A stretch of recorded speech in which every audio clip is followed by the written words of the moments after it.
All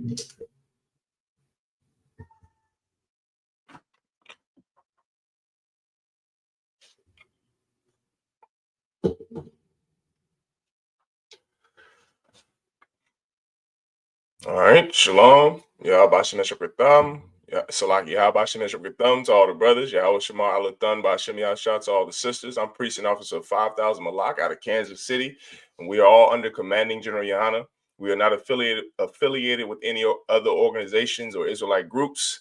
This is the Wednesday night law class. I pray that you tune in tonight. We got a hell of a class for you, man. Salaki, not as promised. We don't make promises in the school, Lord allow.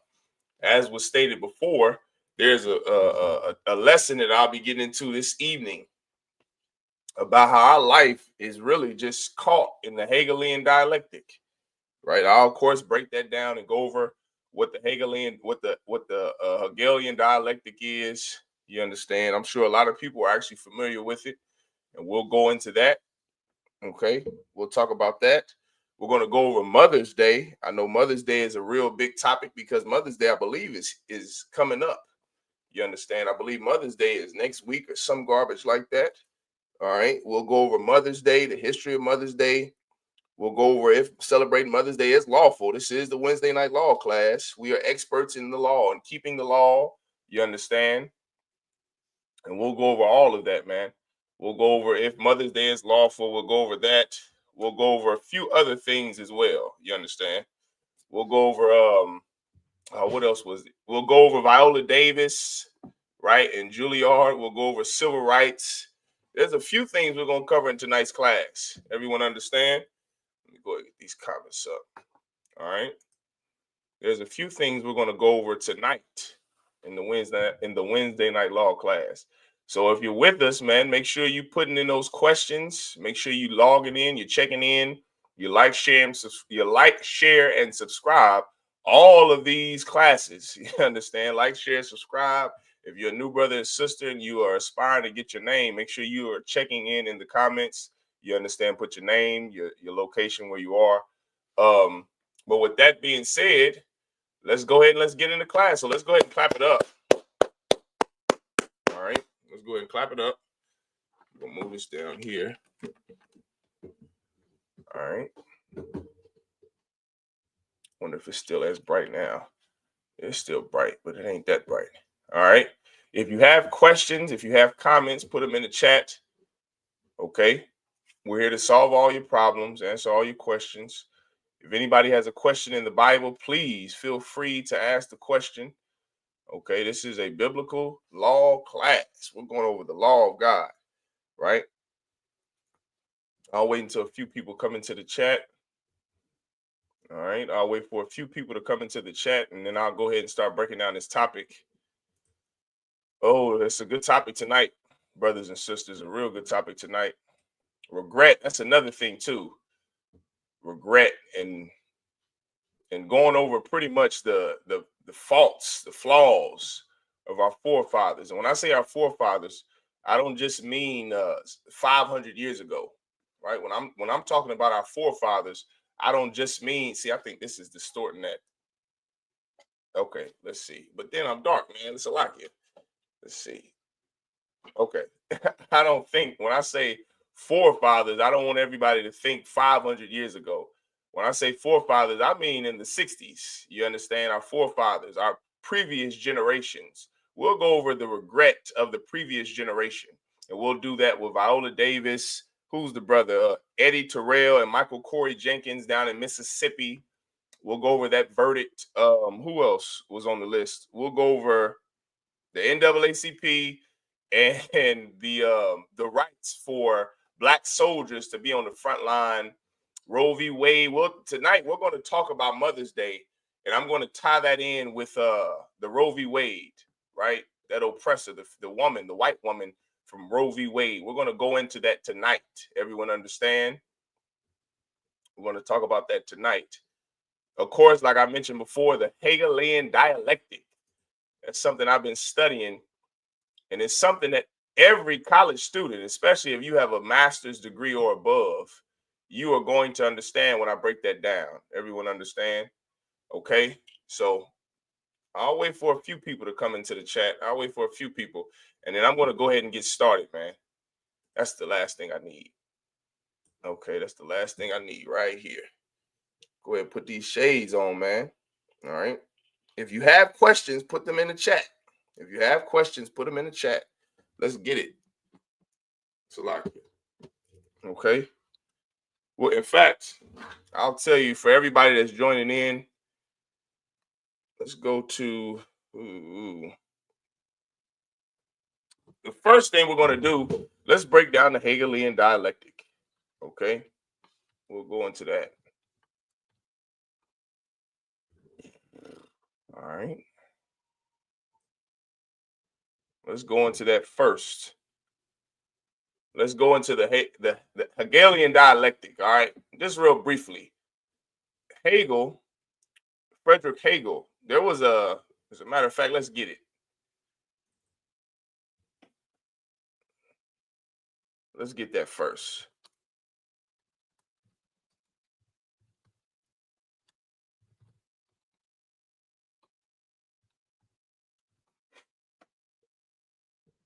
George William Friedrich Hegel, right? This cat here was a famous philosopher of the 16th century, a famous philosopher of the 17th century, right? Hegel, William Friedrich Hegel. He was a famous philosopher in the 17th century. Now, this is what's going to be. That's why I said if you are, excuse me, that's what I don't have any water. So like you. If you are a brother or sister and you have a college degree, this is going to sound very familiar to you when I break down who William Friedrich Hegel was and what his breakthrough or achievement is or was in philosophy. That when you write a paper, when you write a dissertation, there's something called a thesis, an antithesis or antithesis, and the synthesis. Everyone understand? Give me 1 second, Baba Kushai.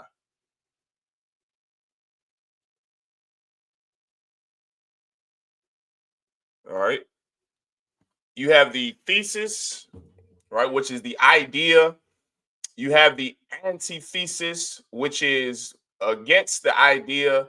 Then you have the thesis, right? I'm sorry. Then you have the synthesis. You understand, which breaks both of those things down. It's the conclusion. It's the conclusion. But what predated the Hegelian dialectic was, I believe it was Plato's. Was it Plato or Aristotle's syllogism logic?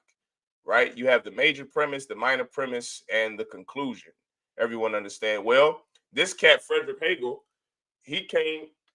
So I can give me 1 second. Okay, this cat, Friedrich Hegel, he came through in the 17th century in Prussia. If you're from Philadelphia, you've heard that word Prussia. There's a place in Philadelphia called King of Prussia. Everyone understand? I never will forget when I went to the Philadelphia cookout years ago, when I first came into the truth as a trooper, is where I got my name, or as a young man. I received my Hebrew name by the generals at that Philadelphia cookout. And we stayed at a place called King of Prussia in Philadelphia. And this place here, King of Prussia, is named after Prussia, which was before Germany, right? What you would now call Germany was once called Prussia when they were under the Holy Roman Empire. Everyone understand? And so this cat, Friedrich William Hegel, he was a famous philosopher who the King of Prussia hired after they were conquered by Napoleon Bonaparte. Everyone understand? Napoleon Bonaparte, he conquered a small sect of that region of the world. Prussia, which is now Germany, parts of North Africa. He tried to conquer those Levite brothers in Haiti.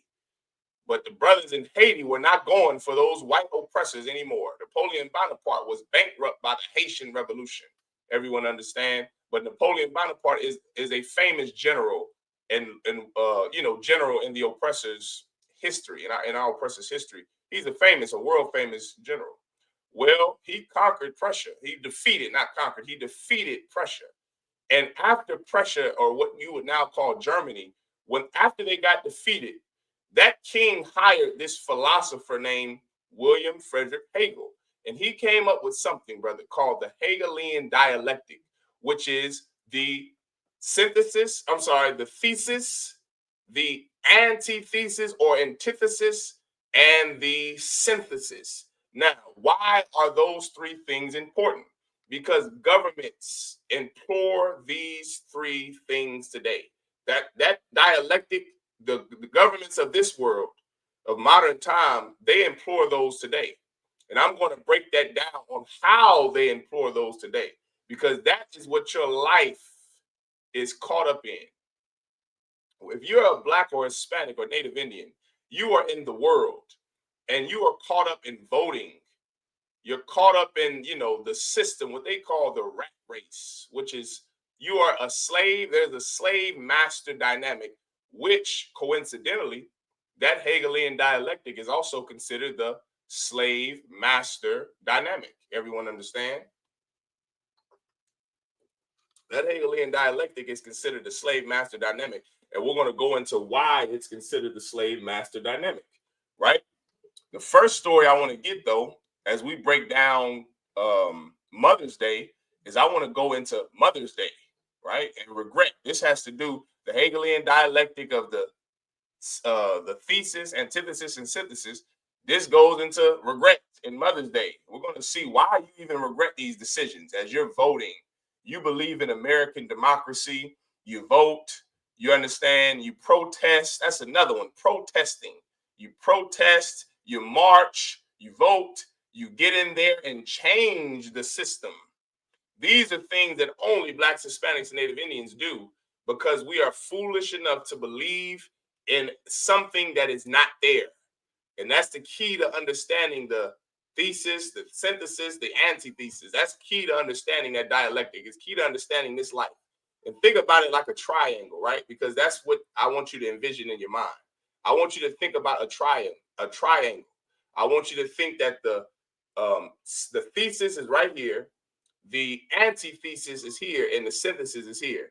Now, for example, por ejemplo, just to give you in your mind what I'm even talking about, that thesis is the thought, is the original thought. Here's an example of that. Because let's see, here we go. Let's go to Mother's Day. There is not a day that's going to celebrate moms, which is what the inventor or creator, Anna Jarvis, of Mother's Day, that's what she had in her mind. That's the thesis. That's your idea. That's the first idea.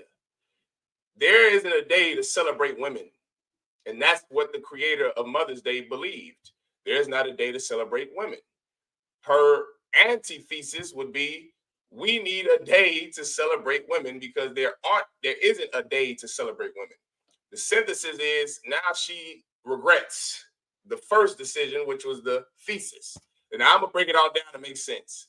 Let's get this article right here, if I may. Let's get this article right here, because I find it interesting that this is what life is about. Let me scroll down. Well, first, let's read the title. Okay, the title says, Anna Jarvis, the woman who regretted. That is a key word, regret. Anna Jarvis, the woman who regretted creating Mother's Day. You understand? Now let's scroll down. This is the oppressor here, Anna Jarvis. This is the white woman that you can credit with creating Mother's Day. Let's read some more about her. Okay, here we go. The woman responsible for the creation of Mother's Day, marked in many countries on the second Sunday in May, which is coming up this Sunday, would have approved, let me scoot up to this mic, would have approved, Shalakia,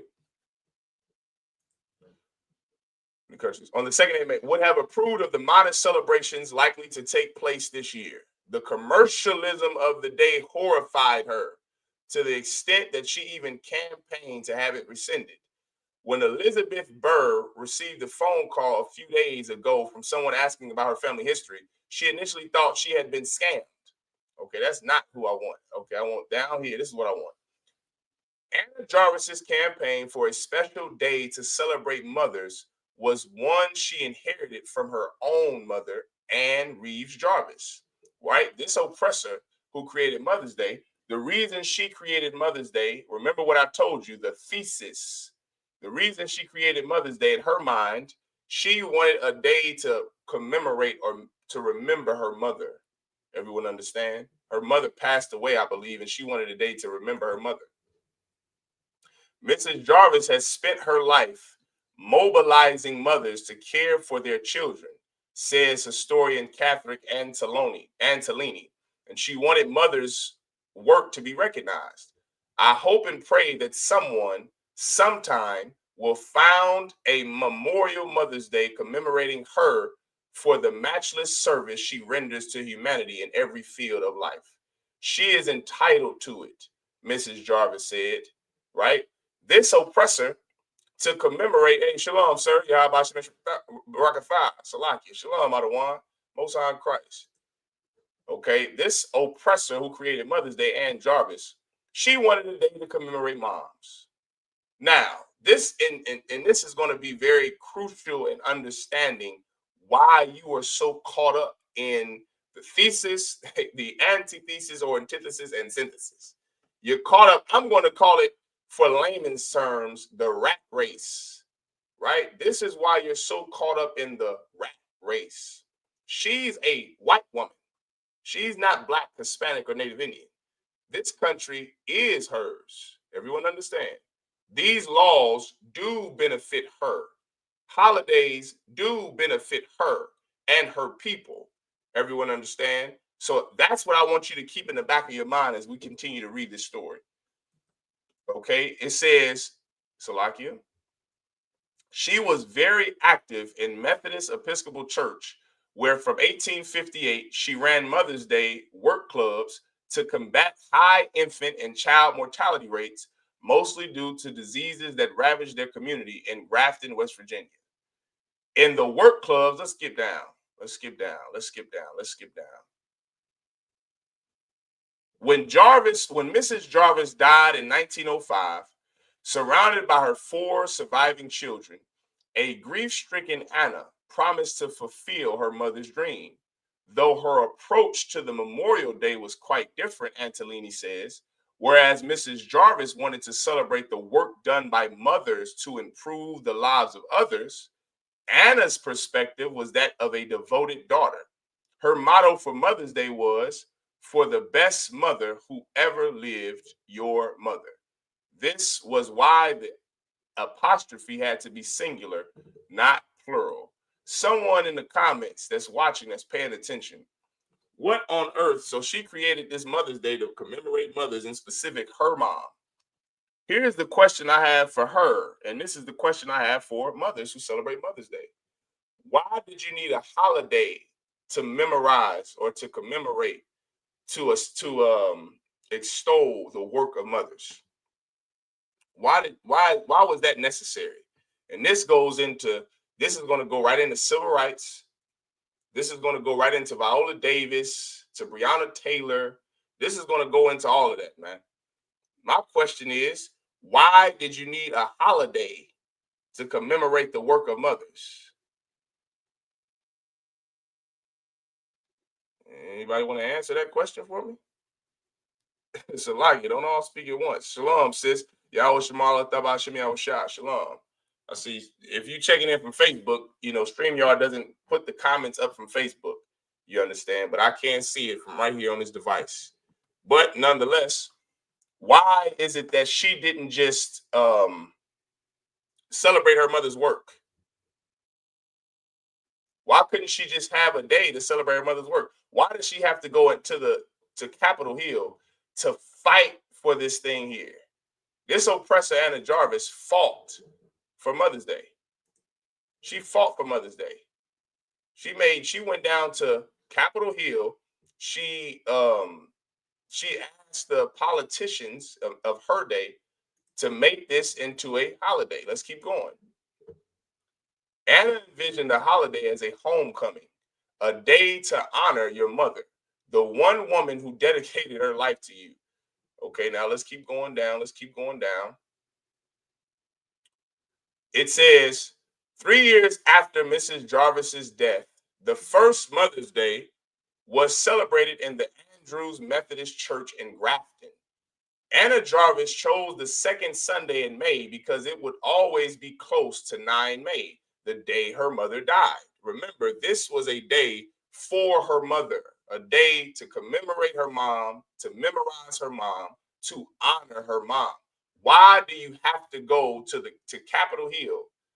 Why do you have to go to Capitol Hill to ask people, to ask politicians to vote to make this a day? To ask the president of the United States to vote to make this a holiday? Right? That's what I want you to just think about as we continue to read the story. The popularity of the celebration grew and grew. The Philadelphia Inquirer reports that soon you cannot beg, borrow, or steal a carnation. In 1910, Mother's Day became a West Virginia state holiday, and in 1914, it was designated a national holiday by President Woodrow Wilson. A huge factor in the day's success was its commercial appeal. This is where I want to go into right now. Now, remember what I said earlier. Remember how I said you have the thesis, the antithesis, antithesis, and the synthesis, right? This is how you conduct a dissertation if you're a master's student in college or PhD student. Even if you're a bachelor's student getting your undergrad, earning your undergrad, this is the key right here. They still employ the Hegelian dialectics to this day because of how powerful it is and the use that it has on people who are poor and who have no power. And that's the key I want you to understand. For our oppressor to keep people under their control, right? Let's get Salakia. Let's get Proverbs 1 and 4, right? Let's get that first. This is what I need brothers and sisters to understand. Proverbs chapter 1, verse 4. Here we go. All right. This is what I need you to understand. In order for our oppressor to keep your mind under his control, he has to give you something that's going to distract you. And do you know what the thing is that our oppressor uses to try to distract us? It's the false sense of having power. That's where democracy comes from. After Prussia, the king of Prussia, which you can now consider Germany, what you now would call Germany, after they were conquered by Napoleon Bonaparte, there was something he had to do in order to make sure they did not get conquered again. He had to utilize philosophy. He had to utilize what the Germans called conflictosynthesis, which is synthesis without war. Everyone understand? See, governments, it's for people who don't know, war is very expensive. War is expensive. When you have a terrible government like Donald Trump's regime, this government here in America is terrible. I heard they're not doing too good over in Great Britain either, or in Canada, right? These governments ran by our oppressor are absolutely terrible because they're ran by terrible, incompetent people. Well, what happens when the people begin to wake up? What happens when people begin to understand the oppression that they are put under by the oppressor?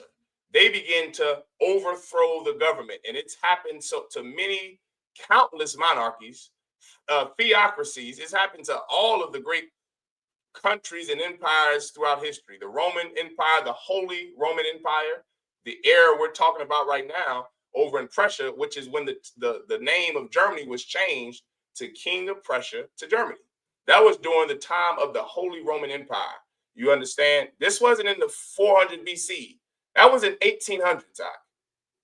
And in order for governments to keep people slaves, in order for a government to ensure that their people do not rise up, they have to give you a false sense of power. This is what the Bible says. Salakia. Stop that one. Let's bring this one on. This is what the Bible says right here. To give, this is Proverbs chapter 1, verse 4. To give subtlety to the simple, to the young man, knowledge and discretion. That's what we're trying to do here, man. Salaki, under commanding General Yana, he sent his men to attempt to give subtlety to the simple, to give you wisdom, discretion, so that you can have an understanding of how life works. I'm breaking down how life works to you right now. I'm trying to explain to you, I'm doing my best to describe why we keep making the same error, why we keep falling, why we continue to sin, why we don't improve or grow. All since the 50s, the civil rights movement started when? Anybody know? It started in 1955. 1955 was all over 60 years ago. 70 years ago, actually. It was 70 years ago, 1955. And for 70 years, life for Blacks, Hispanics, and Native Indians have gotten worse, have decreased since civil rights. I thought that we marched for rights. Shalom, shalom, Oklahoma. Yahweh Shem Yahshua. You understand? Most High Christ. I thought we marched for rights, Oklahoma. I thought that's what we did, Officer Maccabia. I thought that this lady here, Anna Jarvis, the creator of Mother's Day, who all of your mothers are going to want to be worshiped next Sunday because of, and due to the fact of, is thanks to Anna Jarvis. Now, she created Mother's Day. Now, let's keep reading Salakia. Let me go off of this. The Bible said to give subtlety to the simple. We're trying to do that, Oklahoma. Oklahoma's doing, they doing their part too. Oklahoma and Dallas and Kansas City and St. Louis and Harlem. The Isupk is trying to give subtlety to you, man. Do you want to be caught and stuck in a rat race forever? I mean, my God, man, you're going to celebrate this holiday. Now, let's go back to Anna Jarvis. You're going to celebrate this holiday. Now, let's see if Anna Jarvis wanted you. Now, this is what I want you to understand. Let this blow your mind. Let's see if Anna Jarvis wanted you to celebrate Mother's Day. Let's keep reading. A huge factor in the day's success was its commercial appeal. Even though Anna never wanted the day to become commercialized. Now, this is the synthesis right here. You see this? This is the synthesis. This is what I need you to get into your minds. This is what I want from you. I want you to get this into your mind. So, Salakia, I just found out I could now. Damn, let's see. Say stop screen. Oh, shit. Well, that ain't going to do nothing. Salakia, let me go back to this. Hold on, Salakia, bear with me. All right, I'm trying to get this. I got to become a computer engineer. Salakia, okay? This is what I need for you to get into your mind, brothers and sisters. Listen to what this just said. Here we go. A huge factor in the day's success was its commercial appeal. Even though Anna never wanted the day to become commercialized, it did very early. Uh-oh. Shocker. Shocker. Here you are, and this is going to go straight into civil rights. You wanted a day to commemorate and honor your mom, to remember her. That's beautiful. That's wonderful. That's great. Why can't you just honor your mother on your own time? Why do you have to go and fight and protest just so your mother could be honored? Just so your dead mom could be honored? Why do you have to now go and fight, protest, create laws just for your mom to be honored? Why can't you just do that on your own? Now you get to Capitol Hill. West Virginia incorporates Mother's Day. They're the first state, I think it said in 1914, to establish Mother's Day as a federal, as a state's holiday. And then a few years later, it becomes a federal holiday, just like Anna Jarvis wanted. Just like Anna Jarvis wanted. She wanted it to become a holiday for everyone to commemorate their mothers, when you could have just did that on your own time, right? This says that the commercial appeal. Here we go. I got to be Salaki, everybody. I'm a computer engineer now. Salaki. I got to be a computer engineer to operate this goddamn thing. Salaki. It says a huge factor in today's success was commercial appeal. Even though Anna never wanted it to be about money. Commercial appeal means money.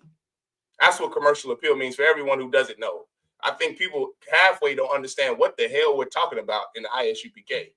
You understand? Commercial appeal is money. Okay. And this article says that Mother's Day, like any other holiday in America, became about money. Shocker. Surprise, surprise. Here's a holiday in America. What holiday in America is not about money?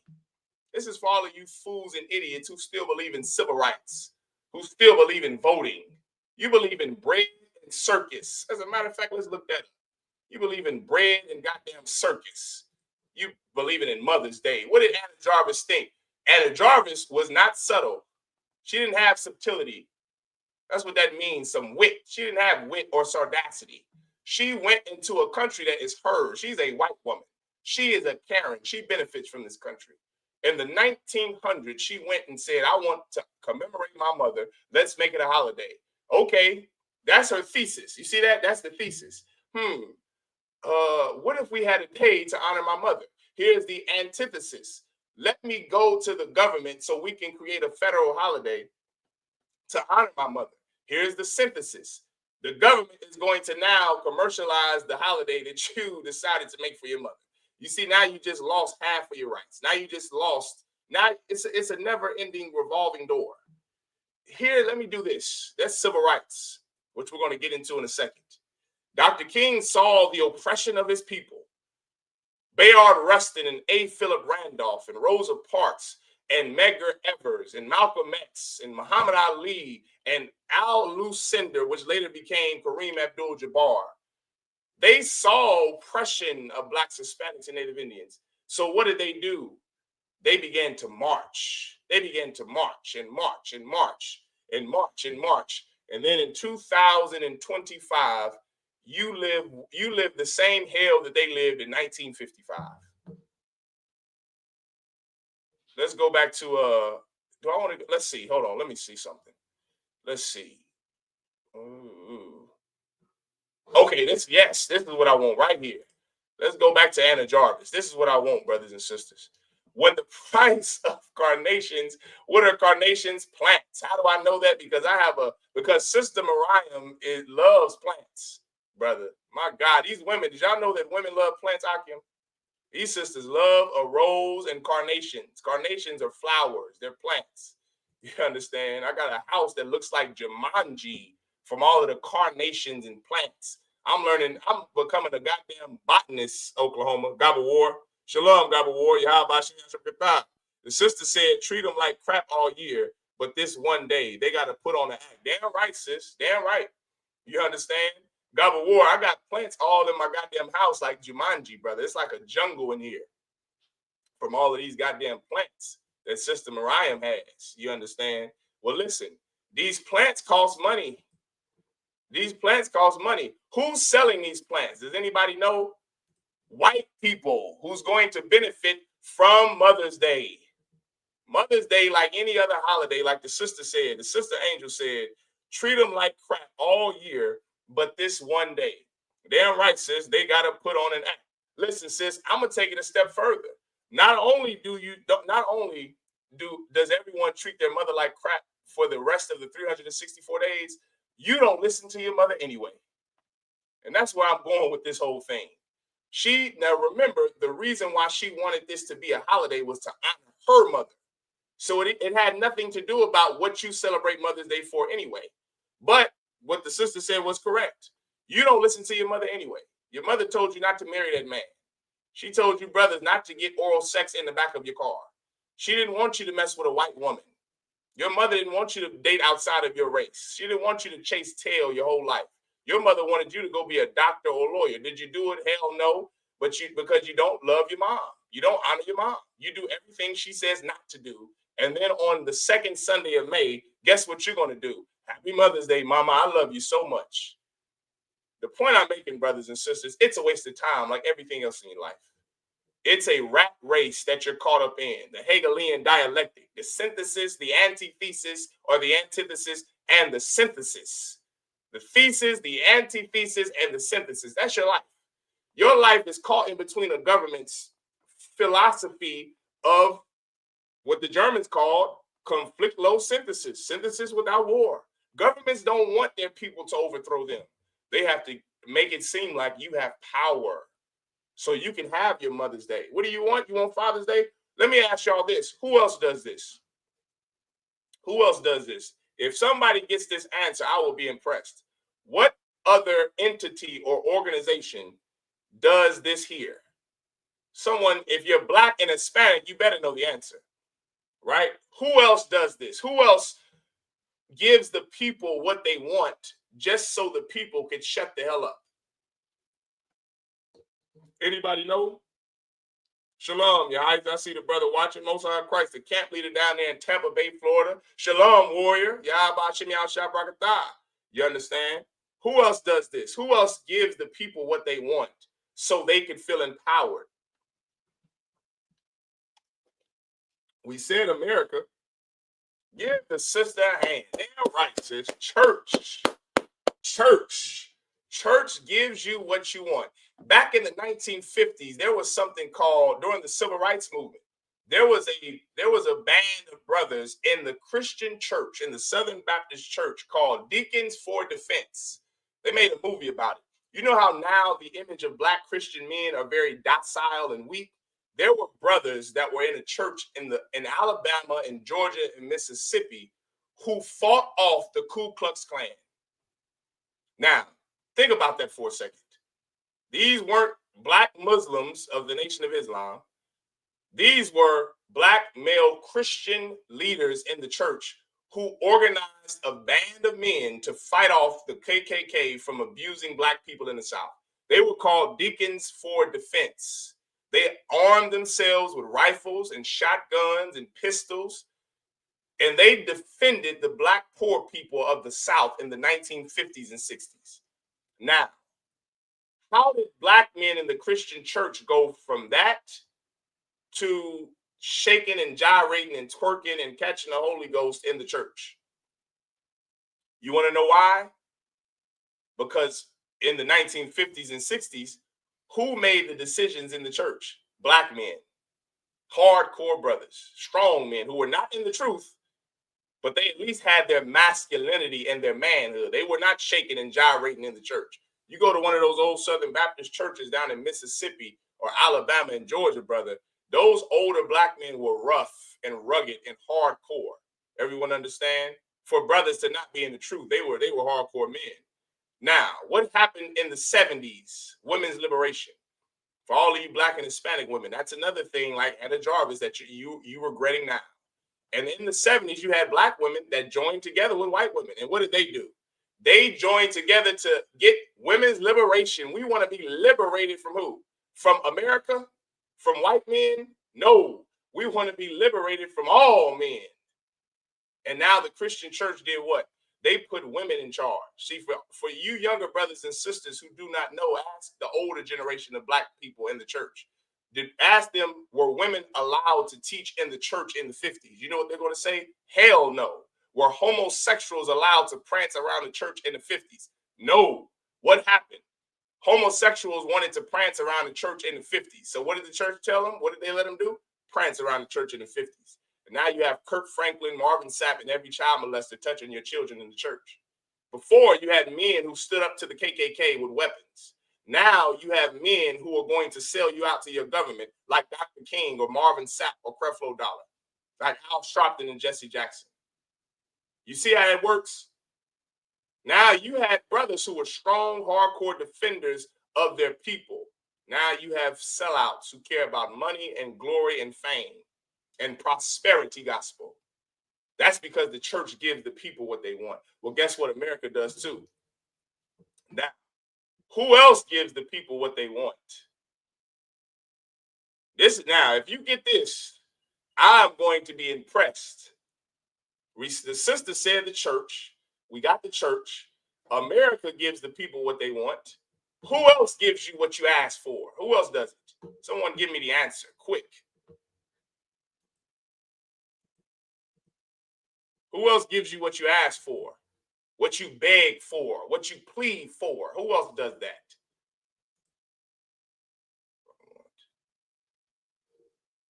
Now, as you're trying to give me the answer, let's continue to go. Let's keep going. Okay, here we go.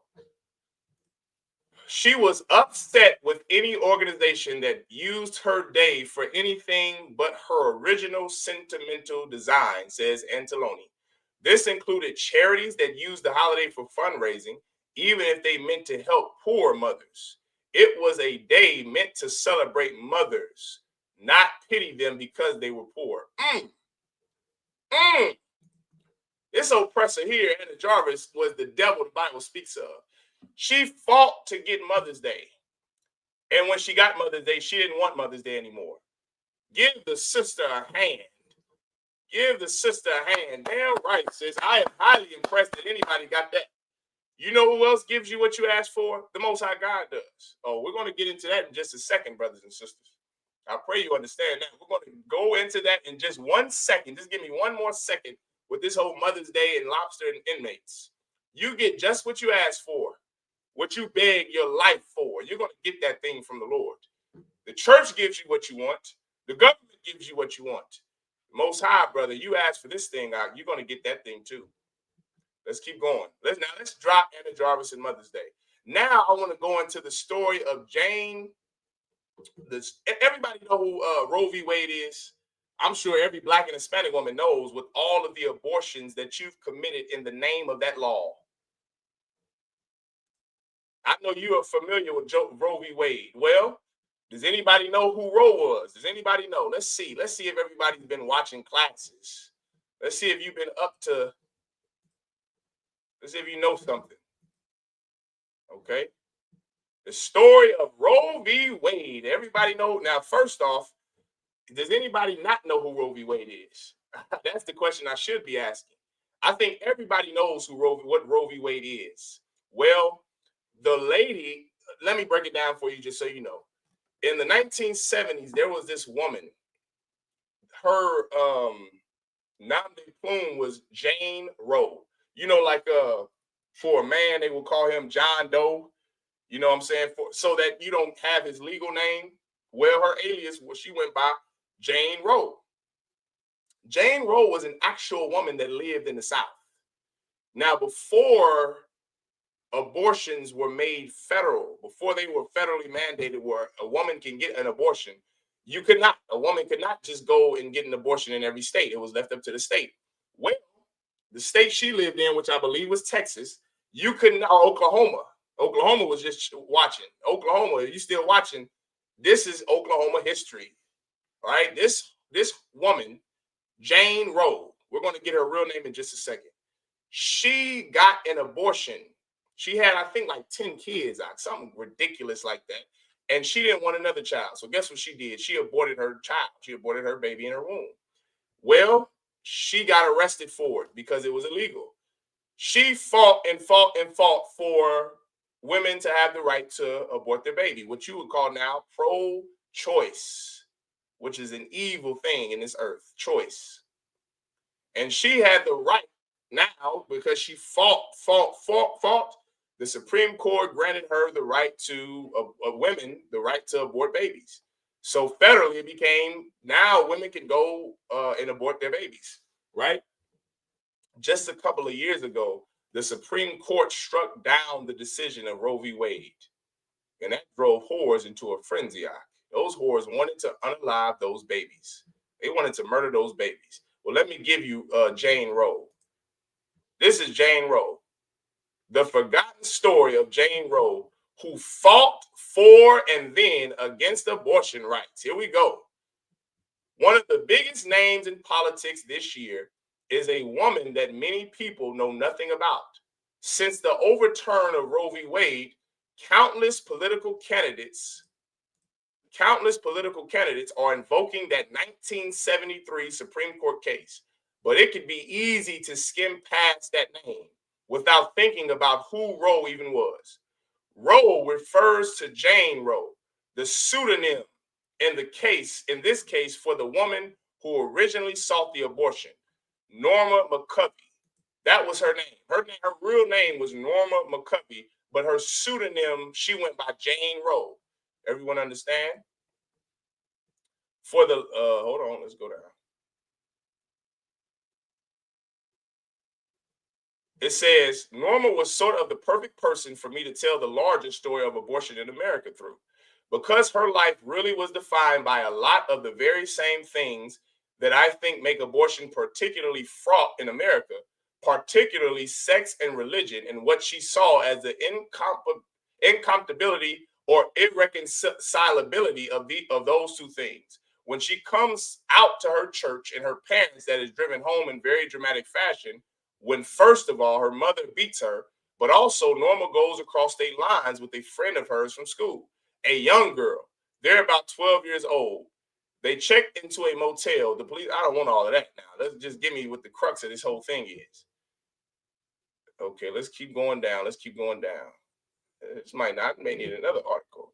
It says, and then in 1995, she's working at an abortion clinic in Texas. And as is the way often of people who oppose abortion, they set up shop right next to an abortion clinic. Okay, this is what I want. Here we go. Here we go. This is what I want right here. Okay, here we go. One important thing you've gotten in this book is that McCorvey was a complicated person in all sorts of ways. I want to talk especially about her activism. Now, that's what I want you to realize. That's what I want you to pay attention to what I'm about to read. This was the white woman who fought for women to get the right to abort their babies. This is who did it. This is who you can accredit this to. This white woman named Norma McCovey. She was either Texas or Oklahoma. Everyone understand?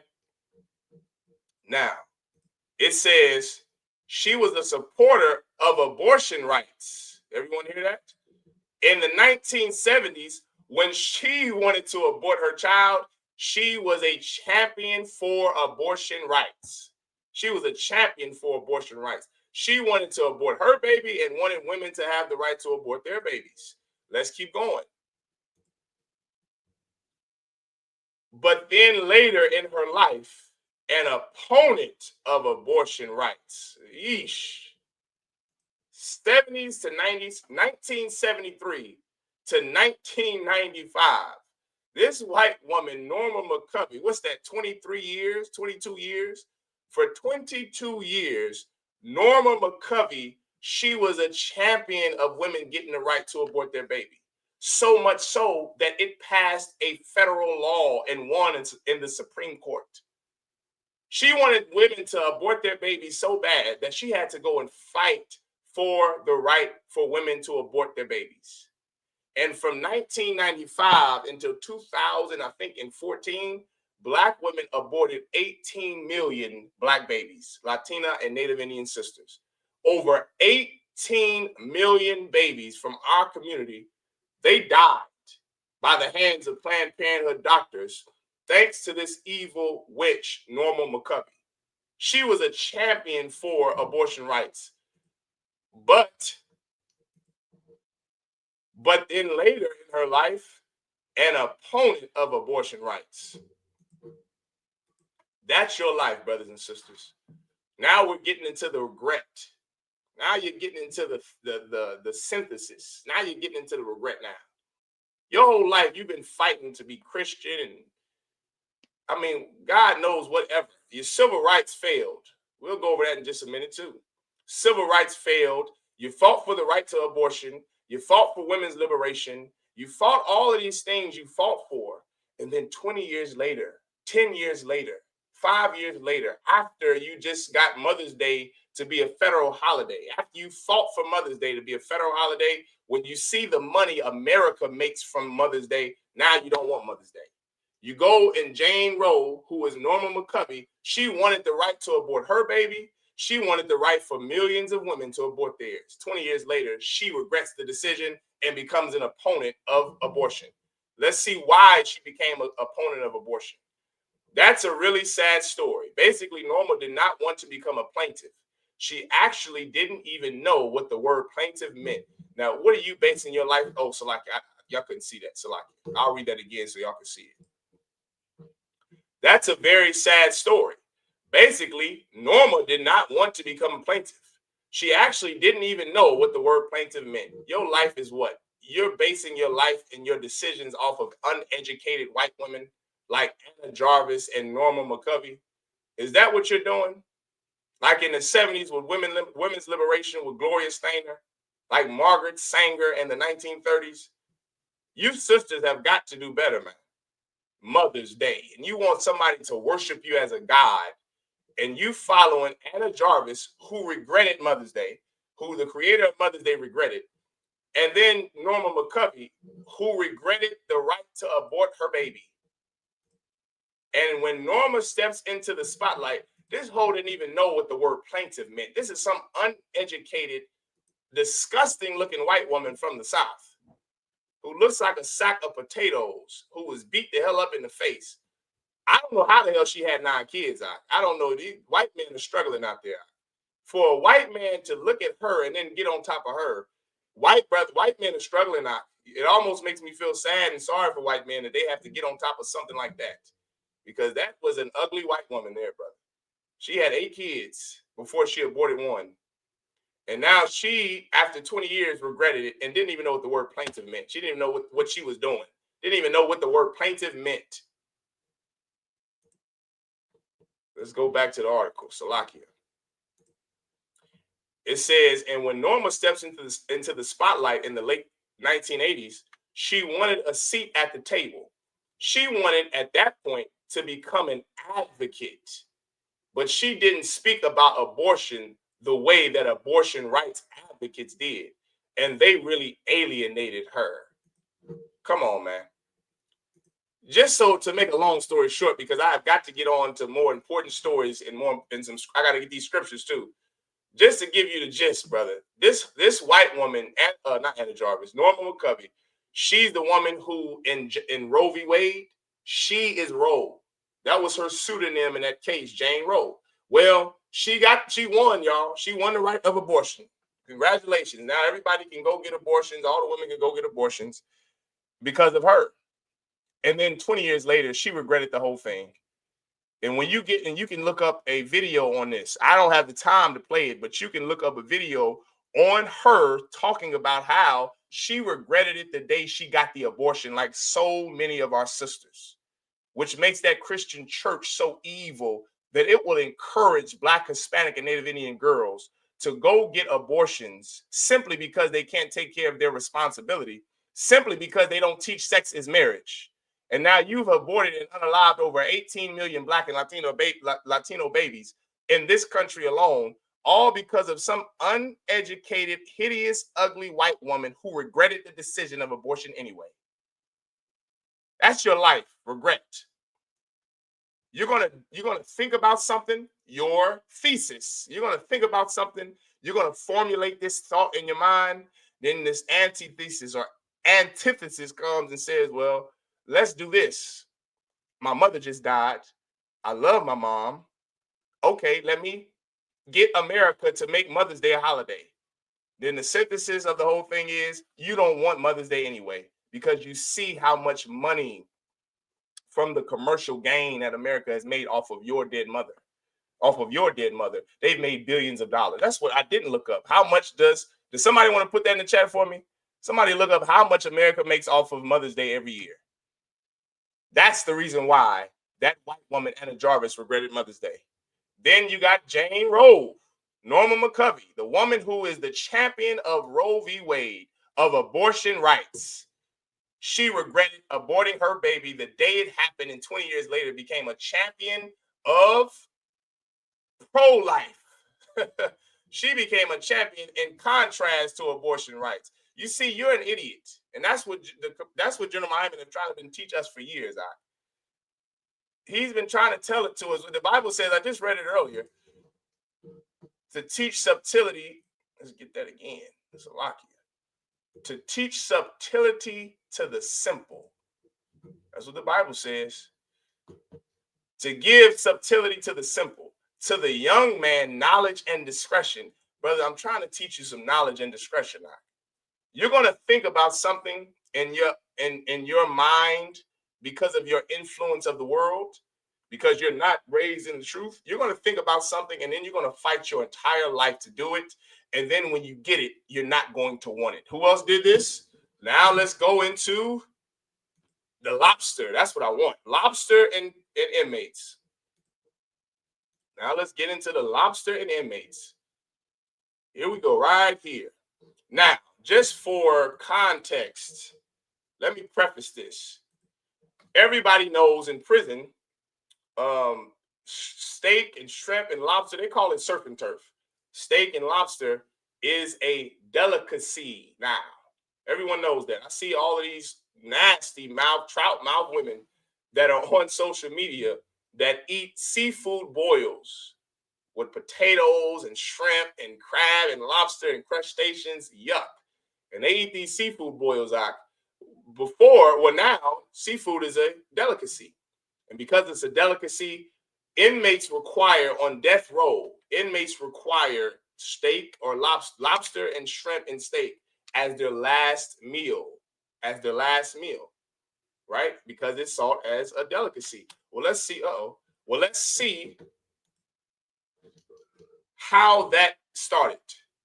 If you ever wanted to know how it started, this is why. It says, and this is an article from Boston News. Did New England prisoners really eat lobster in colonial times? It says here, New Englanders love lobster. It's been a part of the region's culinary DNA for as many as 2,000 years. Okay, let's go down. Dirt cheap because they were so copious. Lobsters were routinely fed to prisoners, apprentices, slaves, and children during the colonial era and beyond. Remember, this is in a region. If you don't live on the coast of America, if you're in the Midwest, Kansas City, St. Louis, Chicago, they actually right there on the lake, but they're not by the ocean. They're not right there like New Orleans, right there on the ocean, which is where the whole seafood boils are popularized now. Is places like the coast of Alabama, Maryland, New England, you understand, which is right there by that ocean, the Atlantic Ocean. And it's a not delicacy, it's a what did the story just say? Routinely fed to prisoners because they were so copious, because there's so much of them, because you live on the coast on the ocean, you could just go out, cast the reel, get lobsters. You can just go get lobster, shrimp, fish, all of that garbage that you put into your mouth. You can go and get it on the coast because it's so much of them. There's so many of them. You understand? Now, this is where I want to go into. Lobsters were considered the poor man's chicken. At one time, lobsters were considered the poor man's chicken. They weren't considered a delicacy a long time ago, back in the 1800s.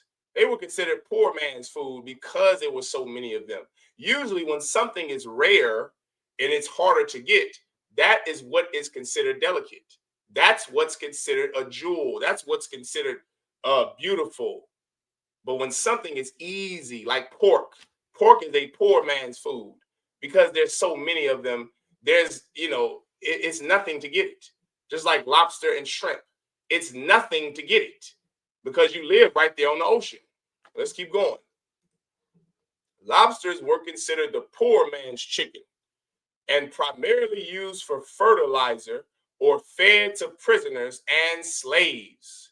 Upon closer inspection, these reports sound a bit far-fetched. Even if you grant lobster use to be more abundant and less expensive, it's still complicated and labor-intensive to prepare. Okay, what did colonial prisoners eat? Hold on, let's go down. Okay, here we go. That's even worse. We're going to go down to that too. New England prisoners may have been fed lobster every once in a while if they were in prison near the coast where lobsters were plentiful, allowed because lobsters were a value but not a luxury food until the 20th century. But lobster was never the prisoner's steady diet, so they didn't eat it every day. But prisoners nowadays don't eat it every day. When do prisoners eat lobster and shrimp and steak? Anybody know? On death row, when you're about to be put to death by the state or by the federal government. Or by the state, actually. That's when you eat steak and lobster. At one time, they ate it, maybe not steadily, but they ate it regularly because it was so abundant. It was copious. It was abundant. It was something that you could get when you cast the reel into the ocean. So they got it and fed it to slaves, to apprentices, and to prisoners. Now, this is what I want.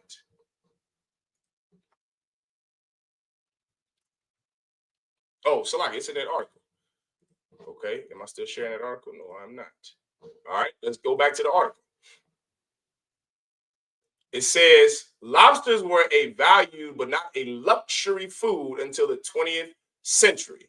But lobster was never the prison. I read that. The historians found that during the 17th century, after the first European colonists arrived in New England, most prisoners were fed simple and expensive food, salt pork, baked beans, salt cod, brown bread, and maybe hard hack. It was, brother, being in prison back in the 1700s on the East Coast was like being a goddamn seafarer. It was like being a goddamn pirate with all that disgusting food that you would just put into your mouth and eat. Why did they feed it to them? Because it was inexpensive. And like I stated before in this class, that is the only thing our person cares about is money, brother. Money, which is the reason why every holiday is going to be rooted in financial windfall, commercial gain, because that is the only thing our person cares about is gain. Okay, now, let's see. There we go. Am I sharing the screen? I am not. I got to remember to do that. Y'all let me remind me in the comments, man. Let me know so you can see. I want you to see what I'm seeing and read what I'm reading. Hey, don't let me just be talking and y'all can't see the screen. If you can't see the screen, then let me know, okay? In 1963, during a period of food scarcity in Plymouth Colony, okay, a lobster or a piece of fish without bread, anything else but, okay, here, yeah. It says the colonial governor, William Bradford, wrote on off-cited letter complaining that the best dish the settlers could prepare was a lobster or a piece of fish. Now, let me speed you up for time's sake. Prisoners ended up saying, we don't want so much goddamn lobster. Surprise, shocker, surprise, surprise. You eat so much of it because it's not a delicacy, because it's in a region where lobsters are abundant.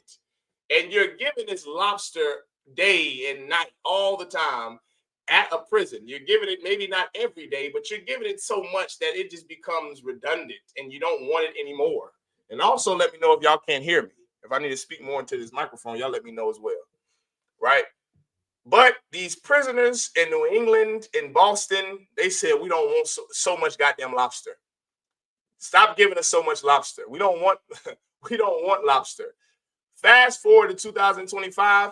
What do death row inmates want? Let's look that up. The most requested. What is the most requested meal on death row? Let's look that up and let's see. Let's see what that is. Y'all ain't give me my number yet of how much America makes off of Mother's Day meal on death row.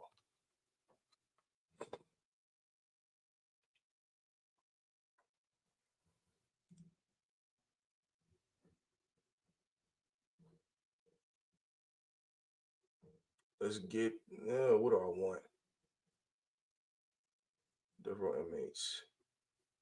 Okay, this is giving me meal by meal. I want the most requested. What is the most requested?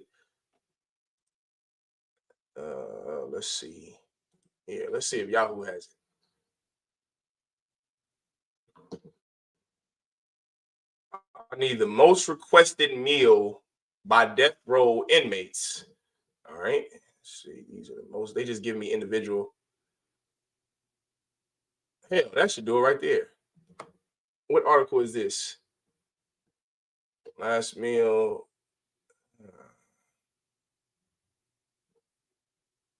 Let's see. It's still giving me just, I'll share the screen, but it's still giving me just individual inmates requests. But I'll share it anyway. Let's see what it says. Let's see. Oh, here we go. History of the last meal. I don't need it. I'm breaking down the history of the last meal now. Let's go to last meal. I just read it.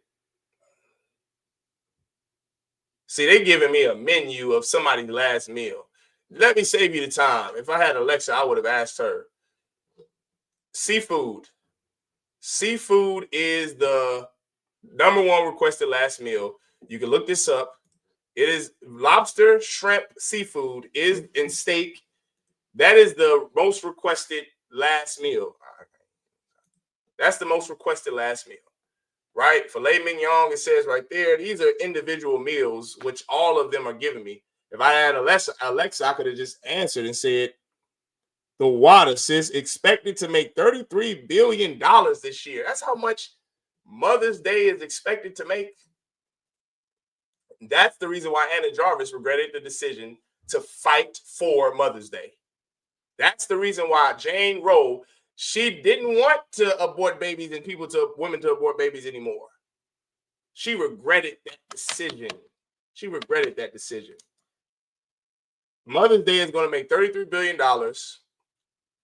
Inmates used to eat steak and lobster so much, they said no more steak and lobster. Now, what do inmates want as their most requested death row meal? Lobster and shrimp and seafood. Okay, now let's keep going. I got some more. Let's keep going. What do I need now? I need Viola Davis. I could probably skip Viola Davis. Let's go to no-knock warrants. How about that? How about we go to no-knock warrants?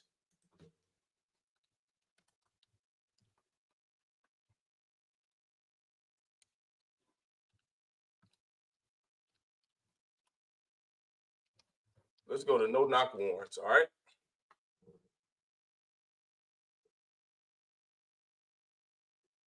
This is what I need right here. Breonna Taylor. Yes, this is from the Legal Defense Fund. I'm going to need that, so I'm going to save that, right? And while we go there, this is what I need in the scripture, right? As I'm starting to break down my topic, I'm going to go into 2nd Ezra. Let's go to 2nd Ezra.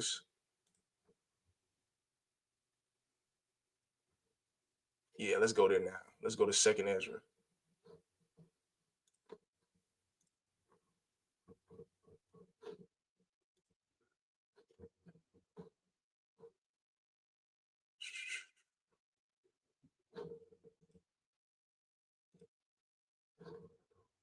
Let's go to 2nd Ezra. I'm going to need 6 and 10. All right, 2nd Ezra, 6 and 10. All right, so let's go to 2nd Ezra. Let's start at verse 1. Let's start at verse 1.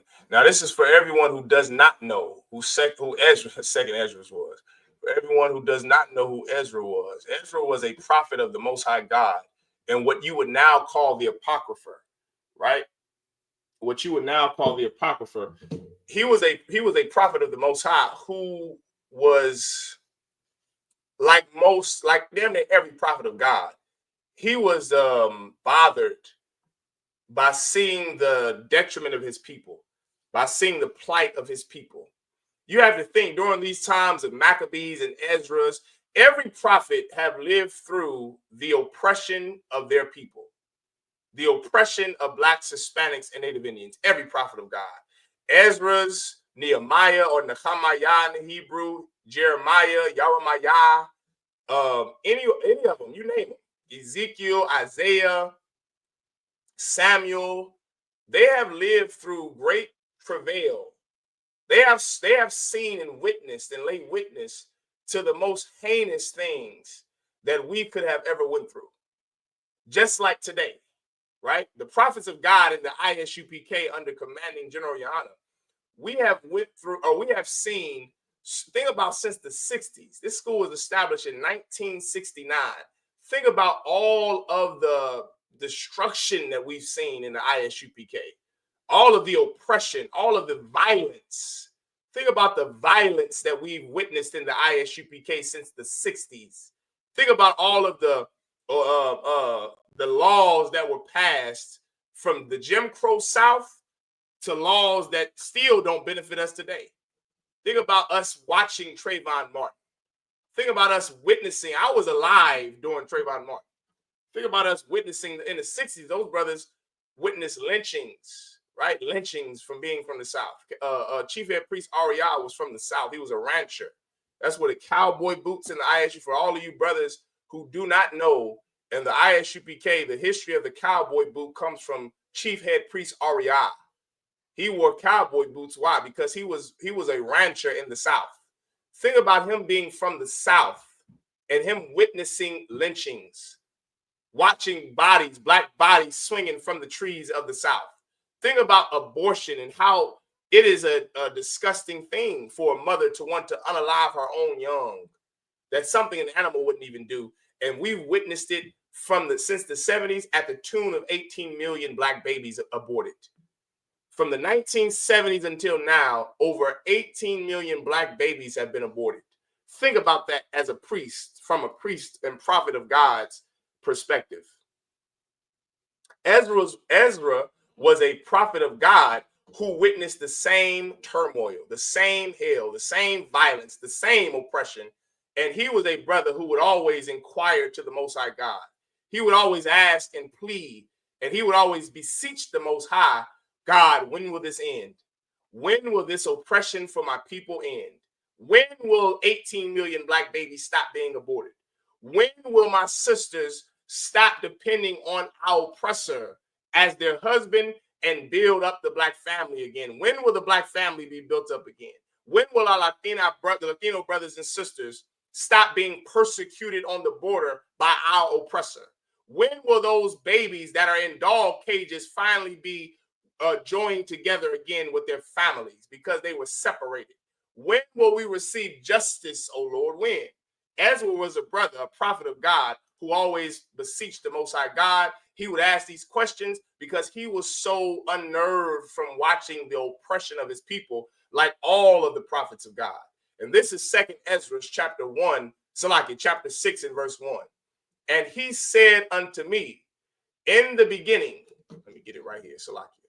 In the beginning, when the earth was made, before the borders of the world stood, or ever the winds blew. Verse 2. Before it thundered and lightning, or ever the foundations of paradise were laid. Before the fair flowers were seen, or ever the movable powers were established. Before the innumerable multitude of angels were gathered together. This is the Most High God answering a question Ezra had. He's telling Ezra, before earth was formed, before any flower was formed, before waters of the deep, before outer space, before earth, before the sun, before the planets, before the angels were formed. Let's keep going. Before the innumerable multitude of angels were gathered together, or ever the heights of the air were lifted up, before the measures of the firmament were named, or even the chimneys in Zion were hot, and ere the present years were sought out, and or ever the inventions of them that now sin were turned, before they were sealed that have gathered faith for a treasure. This is once again poetic literature license. The Most High is describing before heaven and earth, before anything, before there were any, before creation existed, when it was just the Most High God. This is what the Lord said. Then did I consider these things, and they all were made through me alone, and through none other. By me also they shall be ended, and by none other. Then I answered and said, then answered I and said, what shall be the parting asunder of the times? Or when shall be the end of the first and the beginning of it that followed? Did y'all hear that question Ezra asked? Ezra said, oh Lord, remember, this is prophets. That's a prophet's job, just for y'all that don't know, to beseech the Most High God on the issues, on the problems of your people. Shalom, mighty man. This is the prophet's job, to beseech the Lord, to plead to God on behalf of the people, to ask the questions that people want to know. Oh Lord, when will this end? Oh Lord, when will we? Prophets have questions just like you. And our job is to ask those questions to the best of our ability so the Most High God gives you an answer. Everyone understand? Ezra asked that question. Then answered I and said, what shall be the parting asunder of the times? What will be the end of the world? We know what the beginning of the world was. It was the creation of the firmament. It was the creation of the waters of the deep, of outer space.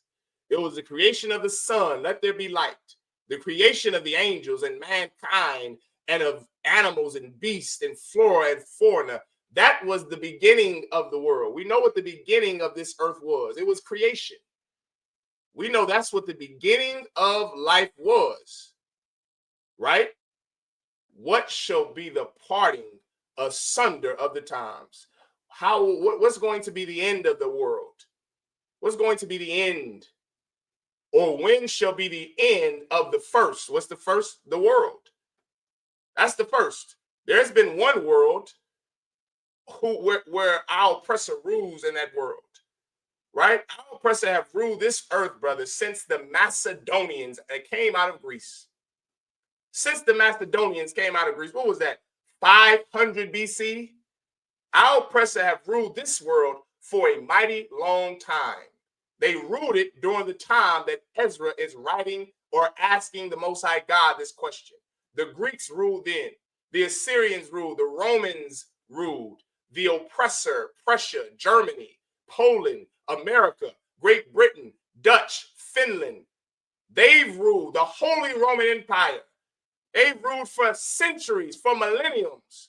O Lord, when shall be the end of the first and the beginning of it that followeth? Verse 8, this is what the Most High God said to the prophet Ezra.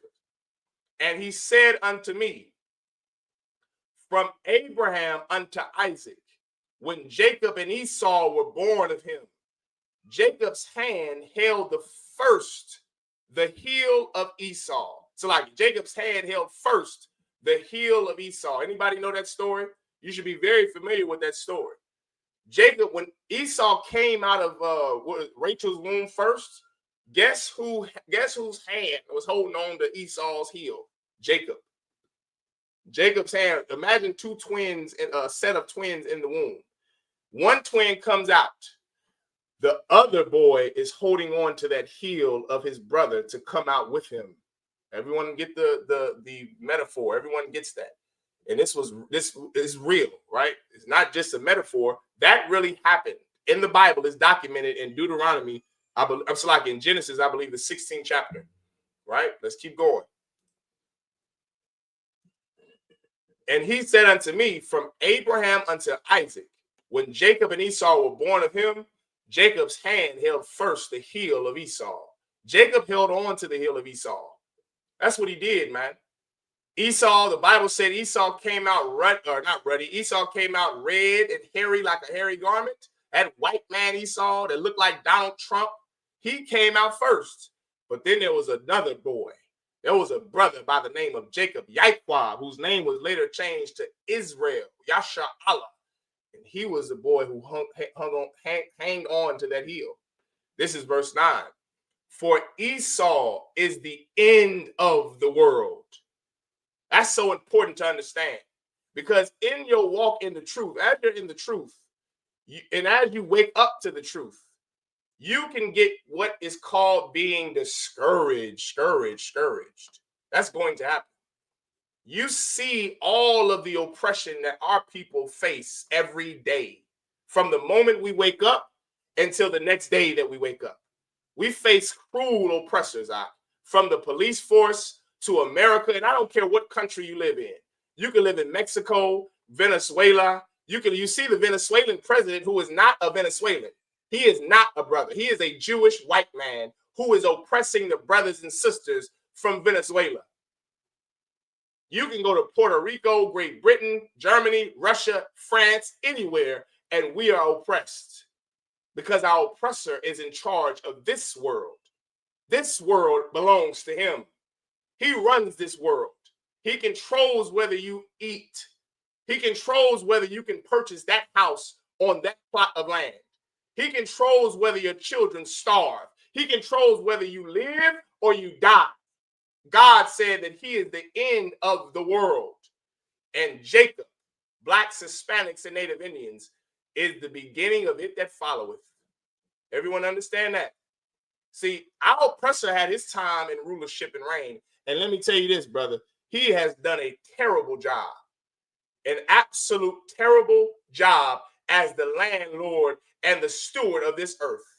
Everything has gone extinct. Our oppressor has marred the beauty of the earth, brother. The earth is a beautiful place. It was. You can look at the old pictures of what life looked like in America before our oppressor came over on those ships. Before the Mayflower came over here, and Amerigo Vespucci and Columbus. Look at the images, or look at what painters believe the earth looked like. Look at the animals that lived on the earth before our oppressor came out of those caves in Georgia, Russia. There were animals like the dodo bird and the Tasmanian tiger, and animals, brother, that were here. But when our oppressor ruled the earth, they went extinct. He killed them to extinction thanks to his lust and his greed for money and power. The discovery of gold and oil wiped out the North American Indian because of his greed and his lust for power and more money. It wiped them off the face of the earth. It wiped them off the face of the earth. He has been in charge of this world since the Greeks, since Philip the Macedonian, and he has done a terrible job. But oh, brother, we have our day too. We have our day too. We have a day that's coming where we will rule. It's called the kingdom of heaven. And that's what we're fighting for in the Isupk. God said, and Jacob is the beginning of it that followeth. Esau's world is ending. You see it with the wars over there in Pakistan and India, the wars of Ukraine and Russia, Gog, Magog. You see the Moabites, the Chinese gearing up for war with America over Taiwan. The earth is at war and conflict. And it is a good sign if you're Black, Hispanic, and Native Indian, because it is the sign that our oppressor's kingdom is coming to an end. His rulership of this world, his tyrannical rulership of this earth, his oppression is coming to an end. And our rulership is beginning. Jacob is the beginning of it that followeth. Let's keep going. This is what I need you to understand, brothers and sisters. 2 Ezra chapter 6, verse 10. The hand of man is betwixt the heel and the hand. Other question, Ezra, ask thou not. This is what life is about. This right here. The hand of man